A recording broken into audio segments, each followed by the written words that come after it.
We have begun live streaming on YouTube.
Yes, good morning. I guess by my count, we're one commissioner short of a quorum.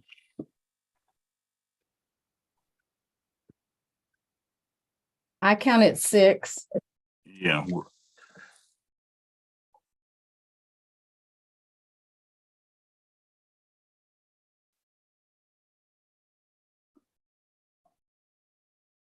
Commissioner Karama is joining now.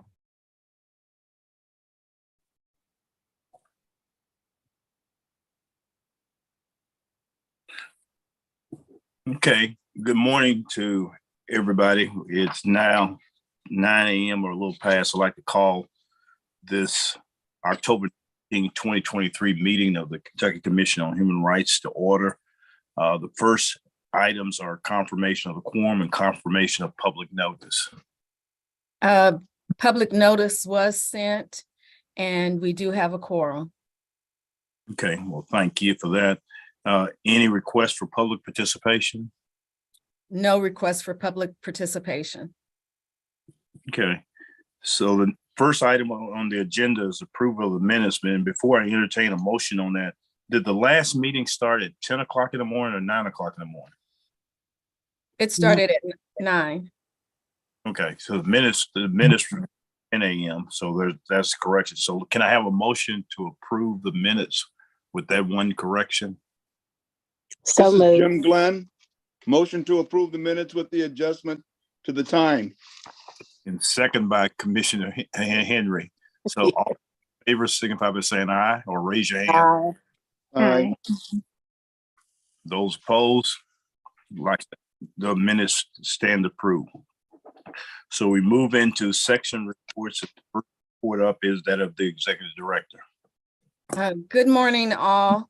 I was going to start with our meetings and our contracts, but I am going to start from the bottom and go up and just let you know that we have not gotten any updates as far as our moves. We're still waiting for a lease or leases for the temporary space and the permanent space. And we are still waiting for notification that our lease has been ended with the Hayburn building. We have not received any of those things as of yet. I mentioned the building issues first thing this morning because we are having elevator issues this morning. I myself was stuck on the elevator this morning. So we are still having issues. Real Properties is aware. The Hayburn Building Security and Maintenance are also aware. I have notified staff this morning if they were already here to be careful, even if they weren't here, to work from home today, so that we don't have anyone else stuck on the elevator. I believe Brandon got stuck on the elevator when he came in as well. So are we the only tenant left in the building? No, there are still more tenants in the building. I believe Board of Accountancy is still here. They are working to move as well, but I think they are still here as of this morning. They're still here. Yeah. Okay. I have met with HUD officials. I was scheduled to have a transition meeting with Azrael Bailey from HUD yesterday in regards to Isabel has been promoted. And so for HUD, was supposed to have been introduced to the new GTM. However, the meeting got postponed yesterday. So we are scheduled to meet tomorrow so that we can do our transition from one GTM to the next GTM. We are still waiting to hear if we will get what we will get in partnership funds from HUD. We have submitted our request for partnership funds to HUD for fiscal year 2024. We also submitted our administrative cost to HUD for fiscal year 2024 and our training request for 2024 to HUD. So we're just waiting to hear from them to see if those items were approved. So what did we request? For the partnership funds is $25,000, and we propose that we work with the ad agencies throughout the state to do fair housing ads, the ad councils throughout the state, fair housing ads. So $25,000 in partnership so that we can do our outreach efforts. We also requested $25,000 for our training funds for training the staff. And then we also requested 17,000. No, I'm sorry. That's what we got the last time. We requested 25,000 as well for our administrative costs funds. And now we are scheduled to be placed on a PIP, but no one has, this was told to me when Terrence left. However, no one has said anything else to us about that. We have gone forward. We've sent our proposal as far as the work that we plan to do. As far as I know, we have been given a contract again for 40 cases for fiscal year 2024. A PIP will not prevent us from getting the partnership grant, the administrative cost grants, or the training fund grants. But again, I haven't talked to anyone about the PIP, or no one has talked to us about the PIP. That may come with our transition to a new GTM, but I'm not sure. We are going forward. We have process cases, housing cases, and Cedric will talk to you a little bit more about that in his section report. So right now we're looking good with housing, and we're working hard to reduce the age cases. I've also met with Jeremy Sales of EELC, and we had a work share agreement signed for 2024 for the processing year, and it'll go until June 30th of 2024. The contract from EEOC, it says expected 50 cases, but that in fact is what it is. It's 51 cases actually. And it used to be that they requested that we do in the contract 1 intake, and that's been moved up to 4 intakes. Okay. We've, as far as personnel, we have a new staff attorney, and Colt will introduce him in his section report. I've given you in my report information about professional development. There were some trainings that were conducted after this report was completed, and they will be included on the next report. As you can see from my report, that we've had 26 cases that were submitted and approved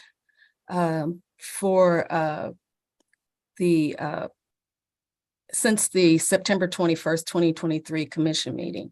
15 were employment, 3 were public accommodations, and 8 were housing cases. As you can tell, 12 of the employment cases were no probable cause. 2 employment cases were withdrawal with settlements, and 1 employment case with withdrawal without settlement. 2 of the public accommodation cases were reconsiderations, and no probable cause was found in those reconsiderations. 1 public accommodation was withdrawn with settlement. There were 7 housing cases where no probable cause, and 1 was withdrawn with settlement. Do you have any questions about the cases that were reviewed and approved?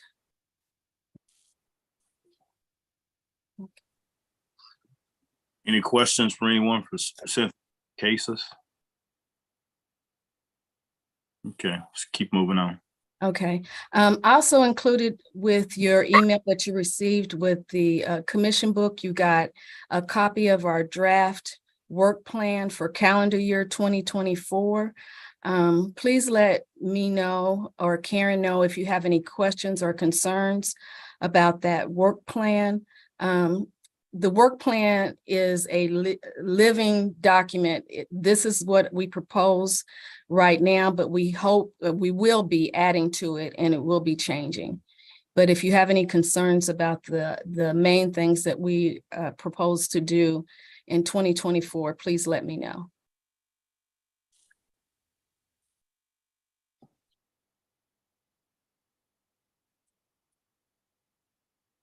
I'm sorry, I had said that in our EEOC contract that our contract amount was 51, but it's actually 151. So I apologize for that.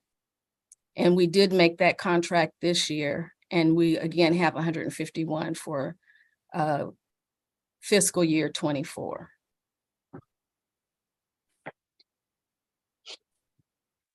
Okay, any questions for Cynthia? Okay, hearing none, thank you for that.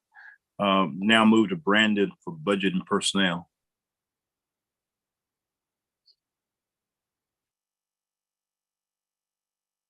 Good morning. You have my report before you. I'll field any questions at this time.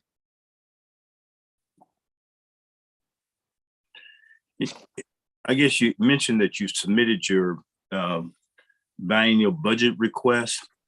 Can you give us a flavor of what we requested, any additions, any special requests or any of those things? I sure can.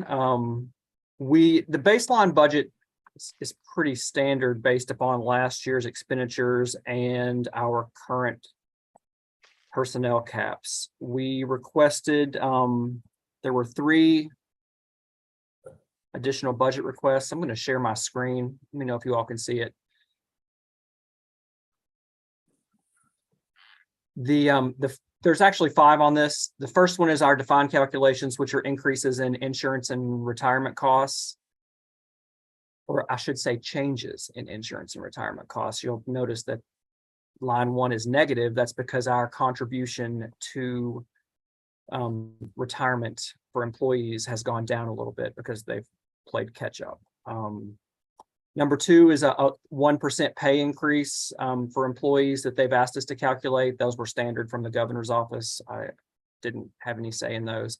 So what we requested for our growth in our budget were 3 positions. Number one was a support specialist, and that was to do primarily intake for education and outreach. Number 3 was an additional enforcement officer, and then number 4 was the third one was a research specialist to conduct research and prepare reports for the agency. So those are the 3 positions that we requested as growth items for our budget. Did we tie each of those to a specific need or area and with expected outcome from having each of those? We do, yeah. There's a narrative that Cynthia wrote for each one of those. Once you share those with all of the commissioners, just send it to them so they I give will, so yes. it's into the governor or any legislators, they'll be informed of where our additional needs are. I will certainly do that.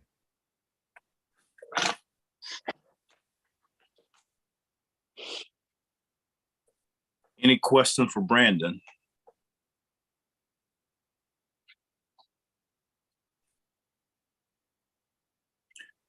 Okay, hearing none, we'll go to mediation. Sana?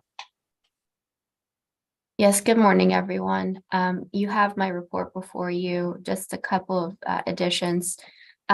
This time I did not add, as I normally do, how many cases have been resolved. I was waiting to make sure they are finalized. We made up for last month, this past month, so 4 cases were successfully resolved.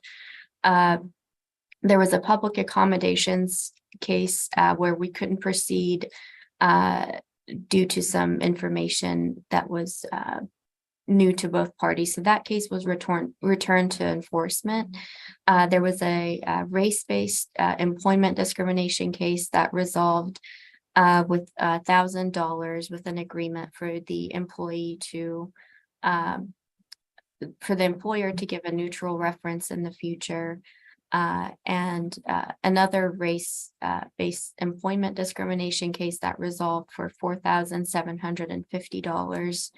And that one, the employer agreed to not include a no rehire term in the agreement. And then we had one in early October, a race-based employment discrimination case that also resolved for $3,000. So all 4 of those should be closed, hopefully, for the next session. And as you see, we do have several scheduled in October and November. One edit is the mediations that were scheduled for yesterday and today were both moved a week due to party unavailability. So they'll be on the 25th and the 26th.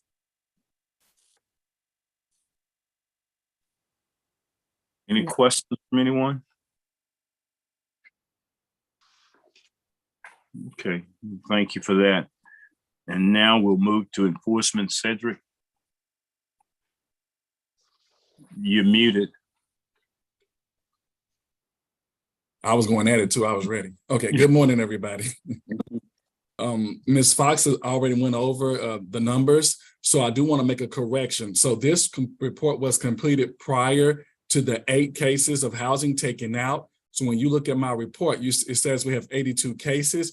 Subtract 8 from that, but it will be replaced. There are some coming, so that 8 will be replaced here shortly. So. But subtract 8 from that number, which will probably make the number, as you see, of the average age go down a little bit more, because some of those cases were old cases. We are making strides in our closing old cases and some of the more recent cases as well. So we're doing good on that. And the staff is working hard to investigate as thoroughly as possible to make sure we close those cases the right way. Outside of that, we did go to so in the spirit of celebrating making the 151 EEOC contract and team building, the enforcement staff and some others went to a breakout room. We did not break out. We succumbed to, we didn't break out. We didn't get out. We got stuck in the room, but we did go and enjoy that as a team building exercise. within the enforcement and actually the whole commission, basically. So that happened. But outside of that, I don't have anything big. So if there's any questions, I'm here to take them. Any question from any of the commissioners?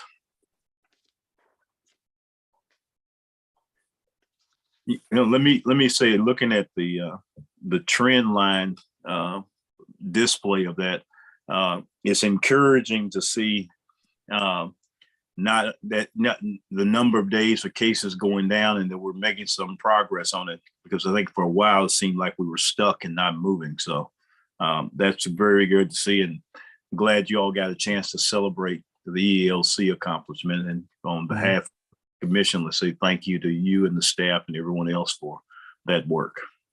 Thank you. Thank you.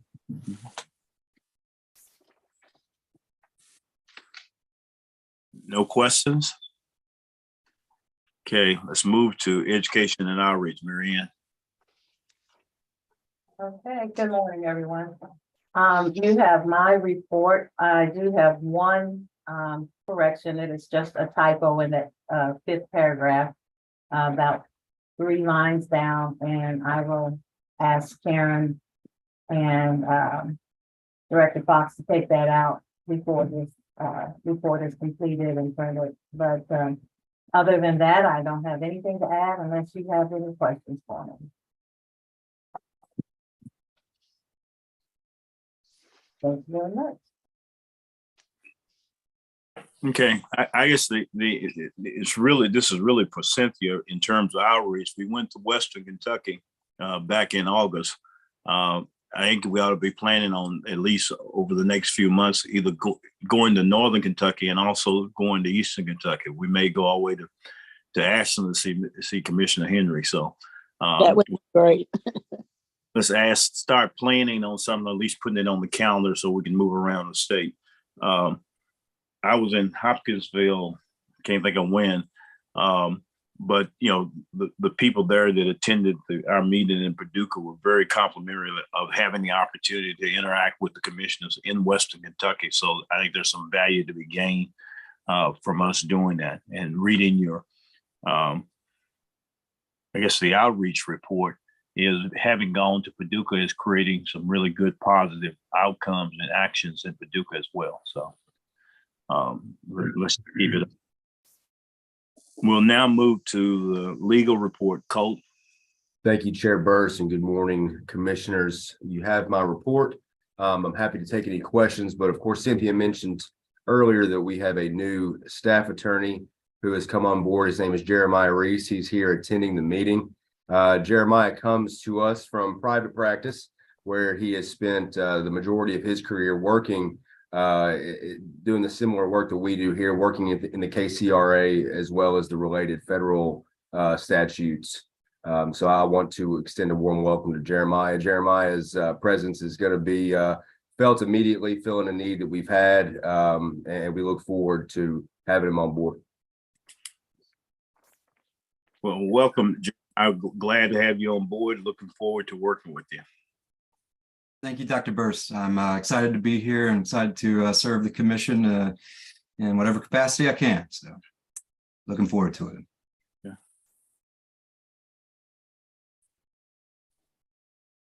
If there are no questions, that concludes my report. That was quick. I'm happy to take questions, Dr. Burris.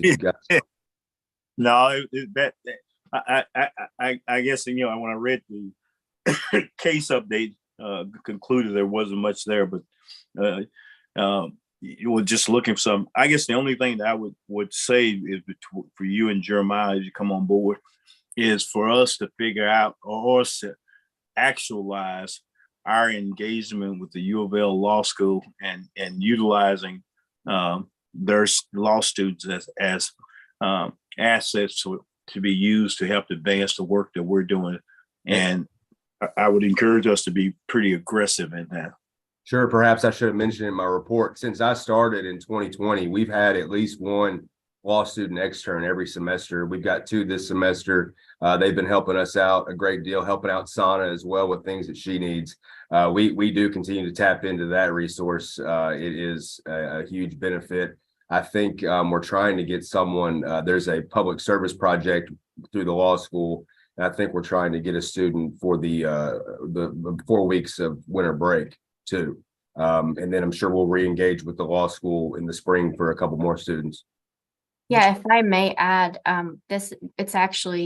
we were just recently added to the list of the public service projects. So that was a good step forward in additional partnerships. They would join the meeting, but they both have class conflicts on Thursday mornings. Okay, no, that's fine. I'm just glad that that relationship is there and is working, and we're building on and growing.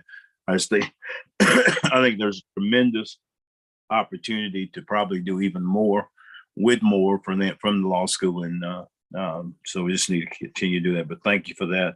And Dr. Burst, if I can, Joe obviously is there at the law school now, and I'm in constant contact with him or regular contact with him. So he's listening to what the needs are over there and where we can make ourselves known to the student body and the staff. And have we assigned any cases to him to represent us in terms of some of the areas that he was talking about before leaving us, in terms of, well, friends of the court briefs and those kinds of areas where they can be very helpful to us. So we are still looking for those. Jeremiah is going to help with that too, just keeping our ear to the private bar and seeing what KCRA cases are being litigated throughout the state. And yeah, if there's a good opportunity, we of course will jump in to help. Along those lines, have we developed, I guess, internally for our own use, the lawyers in the private bar who practice in this area, so we know who they are?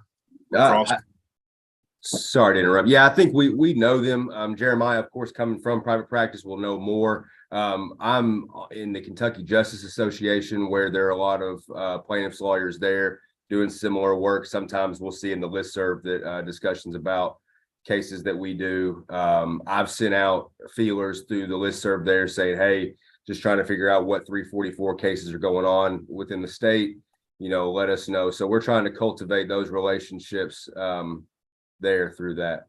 We don't have anything internal. There's no discrimination section in the bar association. I think there is a civil rights section. Joe and I tossed around the idea of trying to have a more specific discrimination section with the bar, but we didn't make it very far with that. Even if we don't go out and get the bar association to be able to do it, for us to put together that group and do interaction and training and sharing in terms of where the development is and where there are issues or areas that we want to challenge or to move forward, it would be good to get that type of group working. At the NAACP, we get calls all the time from people in the community wanting to know what lawyers practice in the area. And when I look at the list that's been developed by that organization, it is a very, very old list. Not many, I guess, new names or people in it or in terms of work. But I think there's an opportunity for us to do what we do, but also help that bar, or at least that practice area, do even more in terms of engagement and really become in some ways an education outreach area for them. I agree. Yeah. Thank you for that. Thank you. That concludes the section reports. Are there any committee reports?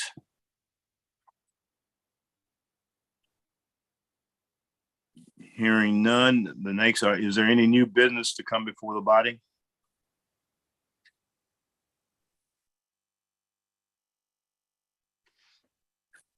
Are there any announcements from anyone?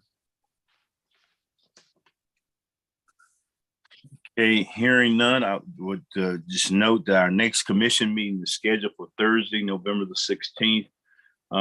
Yeah, I guess now scheduled in Louisville. So that's what the plan is. I'm sitting here thinking, Cynthia, with us not knowing whether we're going to be in an office, out of an office, or whatever, this may, and I saw Commissioner Worth, this may time to think about going to Northern Kentucky on November the 16th. Okay, we can work. Yeah, we will work with that. Commissioner Worth, I'll reach out to you to see if we can work something out if you have any suggestions. Yeah, I'd love to work with you on that, Cynthia. Thanks, Commissioner Burst. We'd love to host the group, and I'm looking at my calendar now for Thursday, the 16th, and it looks like that would be a great day to host you good folks if you want to come and hang out at Children's Home of Northern Kentucky for the morning. Yeah. Okay. Well, let's work on seeing what we can do if we can get that done. Is there any other business to come before this body? Hearing none, I chair will entertain a motion for adjournment. This is Jim Glenn, motion for adjournment. There's a second. So moved. Okay. Second. All in favor signify by saying aye. Aye. Okay, the meeting is adjourned. So thank you, commissioners, and thank you, staff, for an informative meeting in terms of where we are, and keep the momentum going forward, because we are now moving. So thanks all of you. Thank you. Take care. Have a good one. Bye-bye. Bye.